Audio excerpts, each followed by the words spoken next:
lecture. So myofibrils are built from three kinds of proteins. So myofibril, as it is a main contractile element of the skeletal muscle fiber, this myofibril shows three types of proteins in it. First type is the contractile protein, second type is the regulatory protein, and third type is the structural protein. So one thing from this is clear: contractile protein is that these proteins, they help in the uh, generating the force of contraction. Okay, so contractile proteins, they generate the force of contraction. Okay, then a regulatory protein, as the name suggests, they regulate something. Okay, so when we say regulations, so these are nothing but the, we are talking about rules and regulation. So they regulate whatever physiological process that goes on in the skeletal muscle. The regulation of it is done by this type of proteins. Okay, so switching on and off of the contractile process, a process which we are going to study in detail in next few slides, that is sliding filament mechanism. It is basically done by this type of proteins, and as they regulate this switching on and switching off process of the myofibrils of these contractile proteins, that's why they are called as regulatory proteins. Okay, so next type of proteins, it is a structural protein. Why they are called as structural proteins? Because whatever structure these skeletal muscles have, this is because of the this type of proteins or definite structure. When we draw a diagram of this sarcomere, it has a certain structural features. It has certain size, a certain shape. All of this is because of these structural proteins. Okay, so these structural proteins, they keep the thick and thin filament in proper alignment. Okay, so if you see the skeletal muscles, they are continuously at work. Okay, continuously you are making some hand gestures, you are continuously having some kind of movement. So every now and then some movement is there in this particular skeletal muscles. So if these structural proteins are not there, then it will become very difficult to hold the thick and thin filament in one position. Okay, so as it becomes very difficult to keep the thick and thin filament in a very position, we need these structural proteins. Okay, so these structural proteins, it gives the elasticity to the myofibril. As the elasticity means what?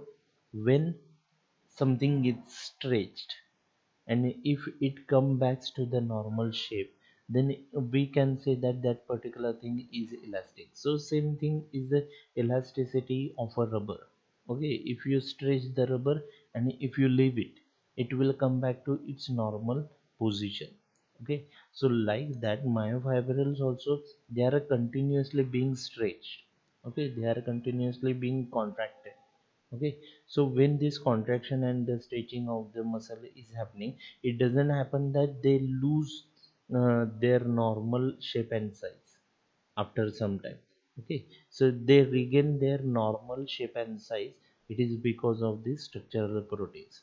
And also these structural proteins, they allow of the extensibility of the this myofibrils.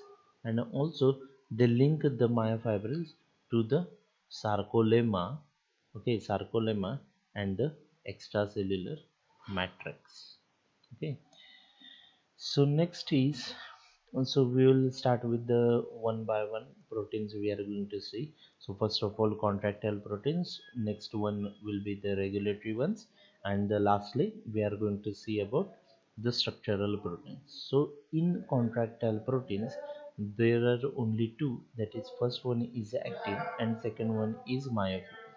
So actin protein, it is a main is main component of the thin filament. Okay, so these actin molecules has myosin binding site. You will understand this what is myosin binding site when we will study the sliding filament with mechanism, where myosin head of the thick filament binds during the muscle contraction. Okay, so meaning of this you will understand very well when we will see the sliding filament mechanism. But only remember that this actin has the myosin binding site, and this myosin, it is part of the thick filament, and this myosin has the structure, that is it has a head like structure that binds to the myosin binding site during muscle contraction process. Okay, so the molecules consist of tail and the two myosin heads. Okay, so we will see its structure in detail in next few slides. Okay, which bind to myosin binding site on actin molecule of the thin filament during muscle contraction. Okay, so next, regulatory proteins. There are again two. That is, first one is troponin and second one is tropomyosin. So what is troponin? Troponin is a regulatory protein which is please understand the location of all these proteins. Okay, actin is thin, myosin is thick. Okay, troponin and the tropomyosin, both of these regulatory proteins, they are present on the thin filament. Okay, none of the regulatory protein is present on the thick filament. Both of the regulatory protein, they are present on the thin filament. Okay, so troponin, what troponin shows a particular site onto which the calcium ions can bind.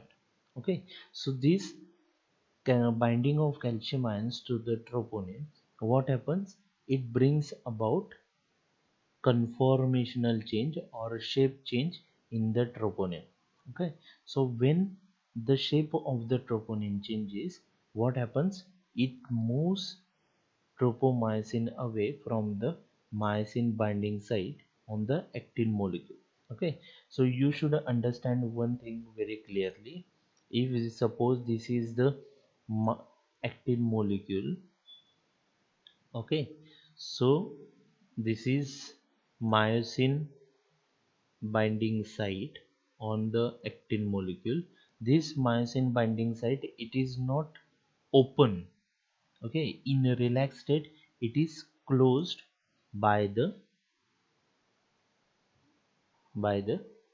tropomyosin.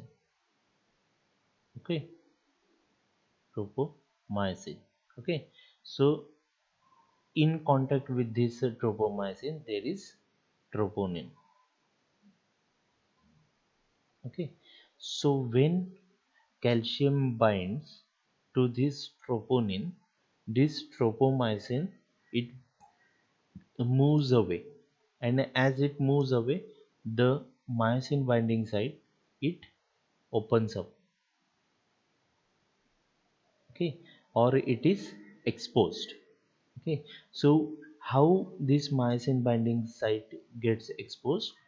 When the calcium binds to the troponin, and this troponin changes shape,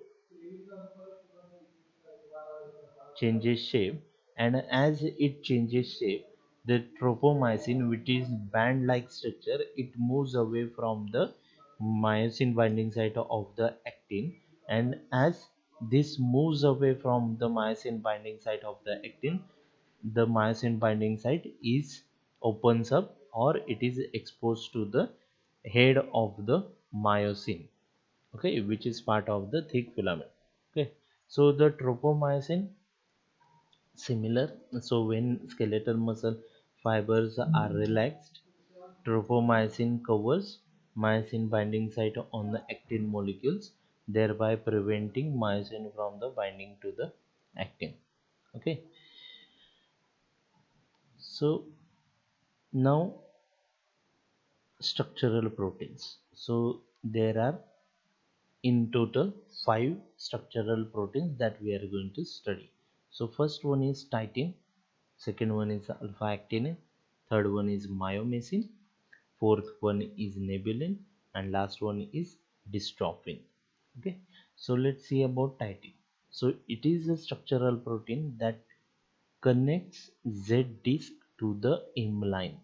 So understand, titin, it connects Z disc. If you remember the structure of the sarcomere, so only half part I will draw. Okay, so titin, it will connect the this Z disc to the M line. Okay, so thereby helping to stabilize. So this is the function, help to stabilize thick filament position. Okay, so function is to stabilize thick filament position. So during contraction and relaxation, if this titin is not there, then what will happen? The thick filament, it will just dislocate from its position. But as it is not getting dislocated, it is because of titin connecting the Z disc to the M line. So this titin protein, it accounts for much of the elasticity and extensibility of the myofibrils. So as we have studied the structural proteins and its function, so the main two functions of it, that is elasticity and extensibility, are because of the protein, that is titin. Then second structural protein that we are going to see, that is alpha actinin.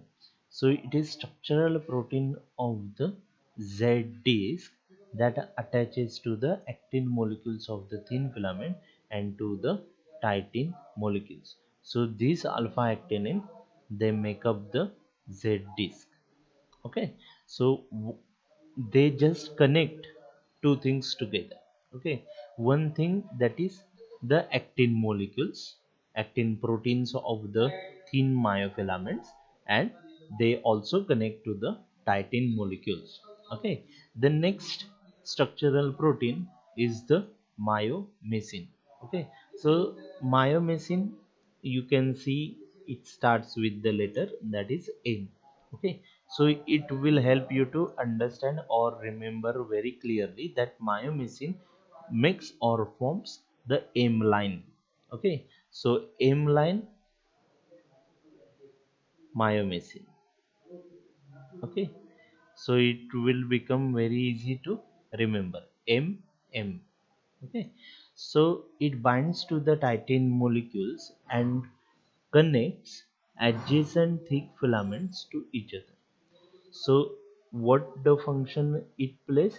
It plays to connect the adjacent thick filaments to each other, so that during contraction and the stretching process of these particular sarcomeres, the thick filament, they should not dislocate or dislodge from its original site.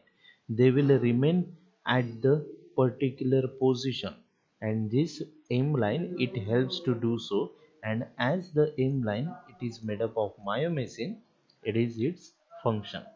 Okay, so next structural protein is the nebulin. So this nebulin, it wraps around the entire length of each thin filament. Okay, so this is like a wrapping protein that is wrapping the thin myofilament. Okay, so it helps anchor thin filaments to Z disc.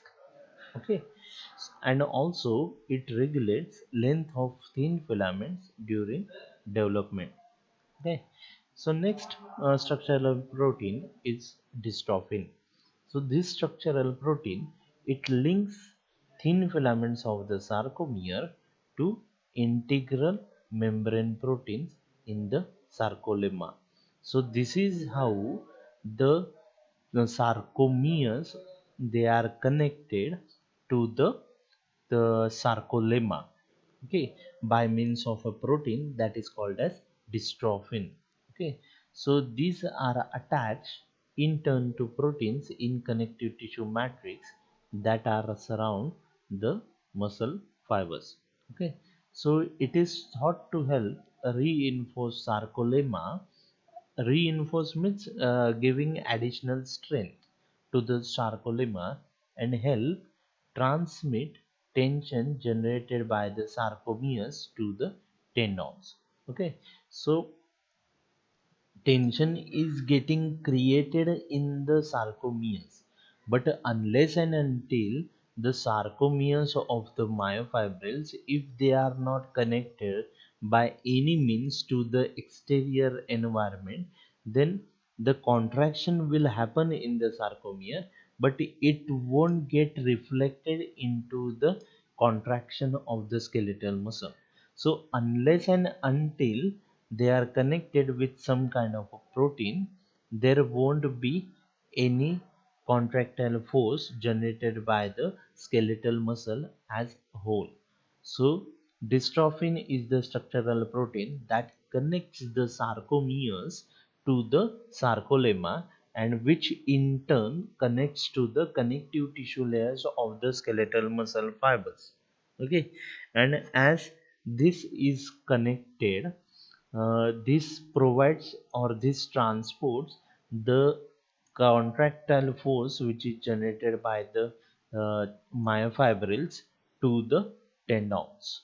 Okay, and that's how muscle contraction or the movement of the limbs it occurs.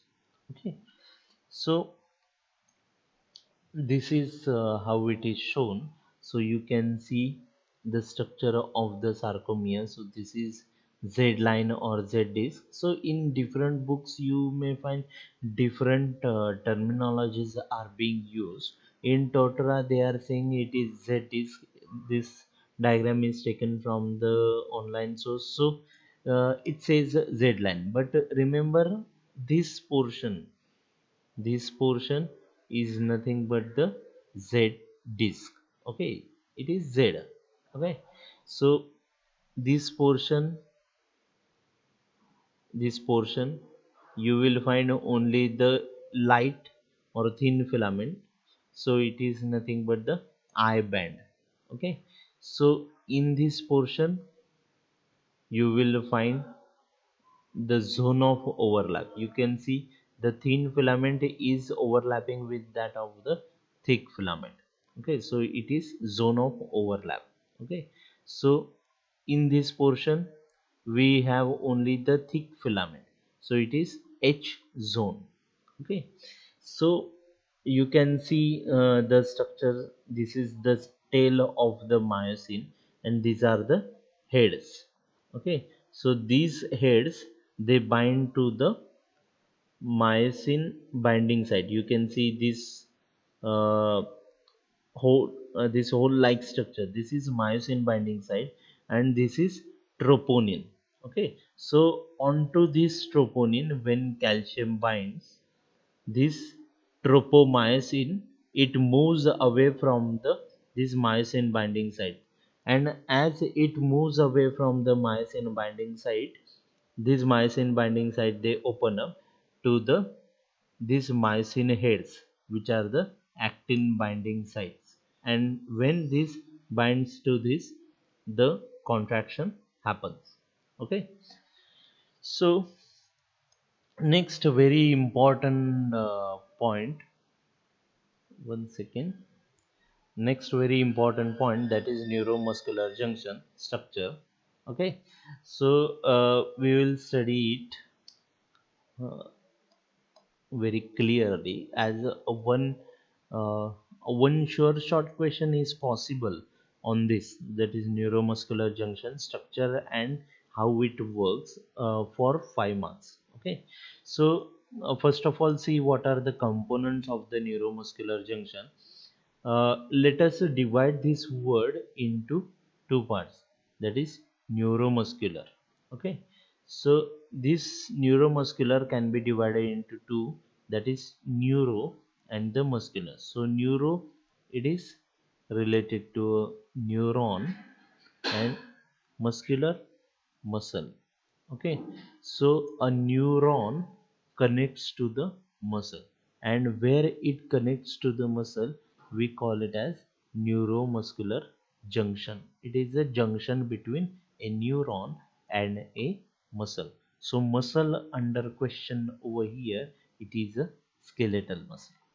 Okay, always it will always be a skeletal muscle. So neuromuscular junction you will always find in connection to the skeletal muscle. Okay, so the components of the neuromuscular junction are, so we are now enlisting the structural components of it. Okay, so the first component is somatic motor neuron. So a neuron has to be there. So what type of neuron? It is motor neuron. Okay, so motor neuron, we know that it always carry impulse away from the brain. So this is CNS. So motor neuron will carry impulse or the electric charge away from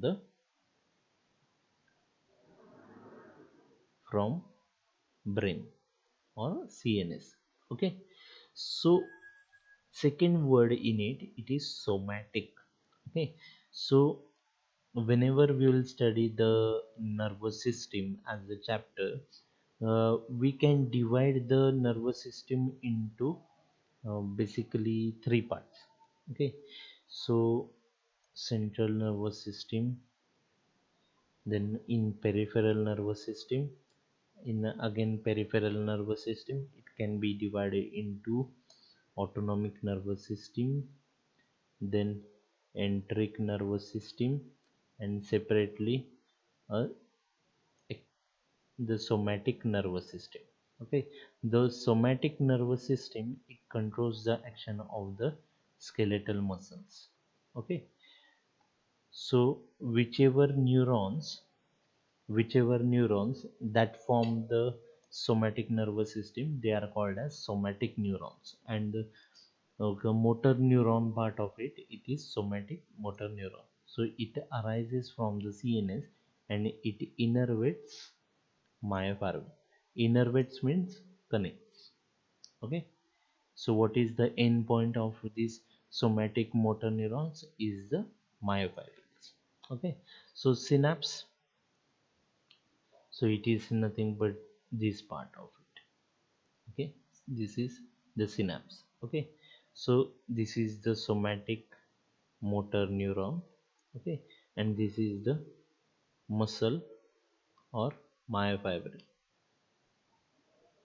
Okay, so synapse is nothing but the region where communication occurs. So it is gap which is present between the motor neuron and the muscle fiber. Okay, so in this gap the neurotransmitters, they will be released.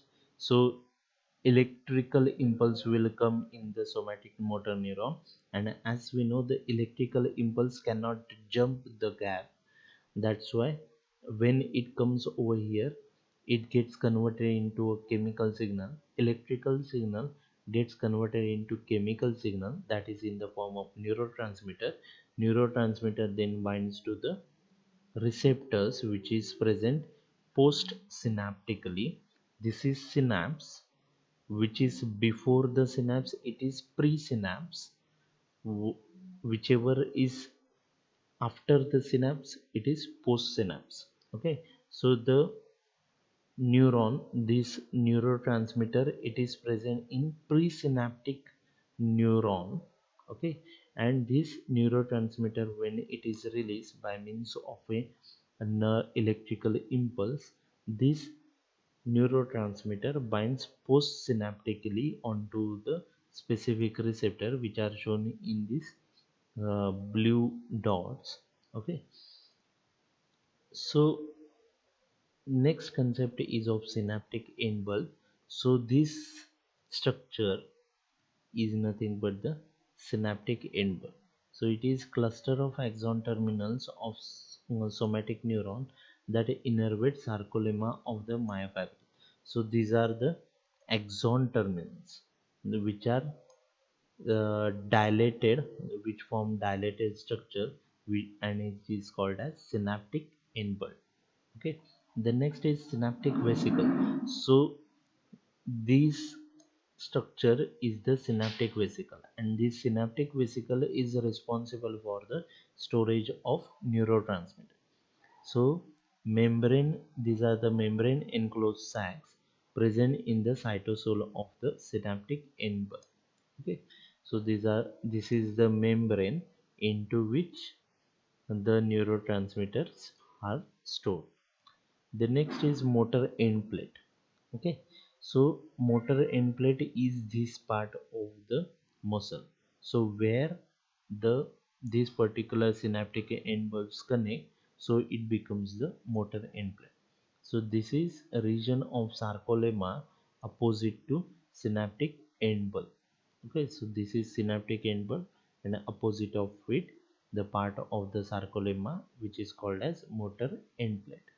So within motor end plate there are numerous acetylcholine nicotinic type of receptors, that is NM receptors.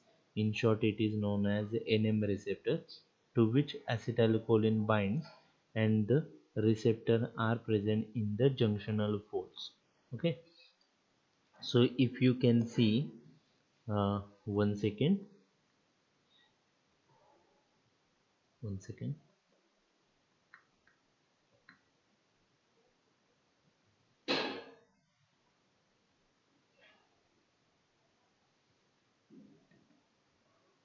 Okay, so if you can see, these are all the junctional folds. A fold-like structure is there, you can see. Okay, so in these folds you can find numerous, many acetylcholine receptors, and the neurotransmitter which is under question over here, or the neurotransmitter which binds to these receptors, it is acetylcholine neurotransmitter. Okay, and what type of acetylcholine receptors these are? These are of type nicotinic. Why they are called as nicotinic receptor? That is, that is not uh, that is not part of your syllabus, or not covered in your current syllabus. Just remember that these receptors are of type nicotinic acetylcholine receptors, and these receptors are occupied by the acetylcholine neurotransmitter, which is stored in these presynaptic vesicles which are present in the synaptic end bulb. And this part of the sarcolemma, it is known as motor end plate, and which is exactly opposite part of this synaptic end bulb. Okay, so this becomes the synaptic end bulb, and this one is the axon terminal. Okay, so nerve action potential elicits a muscle action potential in the following way. Okay, so this sentence has two type of action potential, that is first one is nerve action potential, and second one is muscle action potential. So it means that, as in case of NM junction, it has two parts, that is neuron part, neuron part, and it has second part, that is muscle part. Okay, so the action potential in the neuron is called as nerve action potential, and the action potential which gets generated in the muscle, it is called as muscle action potential. So this generation of the muscle action potential is because of the action potential in the nerve, and from where action potential in neuron gets generated, it gets generated from the CNS. Okay, so central nervous system, it sends the information in form of electrical impulse into the neuron that innervates the muscle. Okay, so when this information comes at the synaptic end bulb, synaptic end bulb. So there is gap between the motor end plate motor end plate and the synaptic end bulb.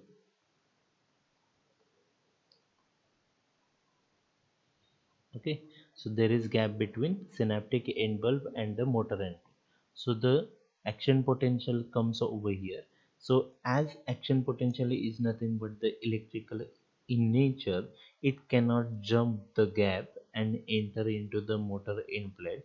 So this electrical charge, it needs to get converted into something other form of energy, so that it can get transported into the motor end plate. So in this particular gap, it gets converted into chemical form. Okay, so what is this chemical form? It is nothing but the neurotransmitter.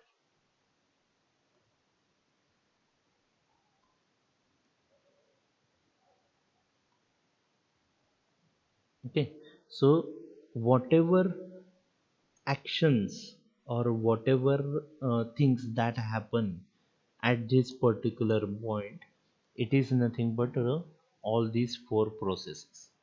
So when nerve action potential comes in the neuron, there is release of acetylcholine, which is a neurotransmitter. Okay, so with the release of the acetylcholine, the electrical impulse get converted into the chemical form or chemical impulse. Okay, so this chemical form, this neurotransmitter, then activates the acetylcholine receptors, which is present on the motor end plate into those junctional folds. Okay, so next is, once these acetylcholine receptors are activated, there is production of muscle action potential. So these receptors are associated with certain type of ion channels, and when these receptors get occupied with acetylcholine, the ion channels get opened up, and it causes the generation of the muscle action potential. Okay, so once muscle action potential is generated, we don't want the acetylcholine to remain bind to those acetylcholine receptor. So the termination of the acetylcholine activity happens. Okay, this is these four steps we are going to study in detail. Okay, just let me see the time, another 5 minutes. Okay, so first is release of the acetylcholine. So nerve impulse arises at synaptic end bulb. Voltage gated calcium channels open up. Okay, so when nerve impulse reaches to the synaptic end bulb, there is a change in voltage across the membrane. Okay, and as there is change in voltage across the membrane, it leads to opening of the calcium channels. And as the calcium is more extracellularly than intracellularly, as these channels open up, the calcium moves from outside to inside. Okay, so the calcium influx happens. Influx means if the calcium moves from ECF to ICF, we call it as influx. And if the ion moves from intracellular fluid to the extracellular fluid, we call it as efflux. Okay, please understand, remember these basic things. When ion movement from happens from ECF to ICF, it is influx. If it is happens in other way around, then it is called as efflux. Okay, so calcium influx happens. Okay, so this calcium influx, it is very important step in release of acetylcholine, as this calcium which is influxed or which enters inside the synaptic end bulb, it causes synaptic vesicles to fuse to presynaptic neuronal membrane. Okay, so when this synaptic vesicle fuse to presynaptic neuronal membrane, it leads to exocytosis of acetylcholine. So you should understand what is exocytosis. When the substance move from inside the cell to the outside the cell, we call it as exocytosis. If the substance move from the outside of the cell to inside, it is called as endocytosis. If the substance move from outside of the cell to inside of the cell, and again from inside of the cell to outside of the cell, then it is transcytosis. Okay, so in case of this acetylcholine, the exocytosis happens. That is, the acetylcholine which is stored in the synaptic vesicles, it moves out of the synaptic end bulb and enters into the synaptic cleft or synapse. Okay, so acetylcholine now is in the synaptic cleft or simply the synapse. So once acetylcholine in the synapse, it diffuses across the synaptic cleft. Diffuses means it travels across the synapse and reaches to its site of action, that is acetylcholine receptors, which are present in the junctional folds of the skeletal muscle fibers. Okay, so two molecules of the acetylcholine binds to the acetylcholine receptor. So to activate acetylcholine receptor, we require two molecules of the acetylcholine. Okay, so this acetylcholine receptor, which is of type nicotinic, it is associated with a ion channel. Associated with means this acetylcholine receptor acts as a lock to the ion channel. Okay, what type of ion channel? A sodium channel. Okay, so when acetyl consider acetylcholine as the key and acetylcholine receptor as the lock. Okay, so we know unless and until we insert the key into the lock won't open. Okay, so when acetylcholine binds to the acetylcholine receptor, it causes lock to open. And what this acetylcholine receptor guards or locks? It locks the ion channel. What type of ion channel? It is a sodium ion channel.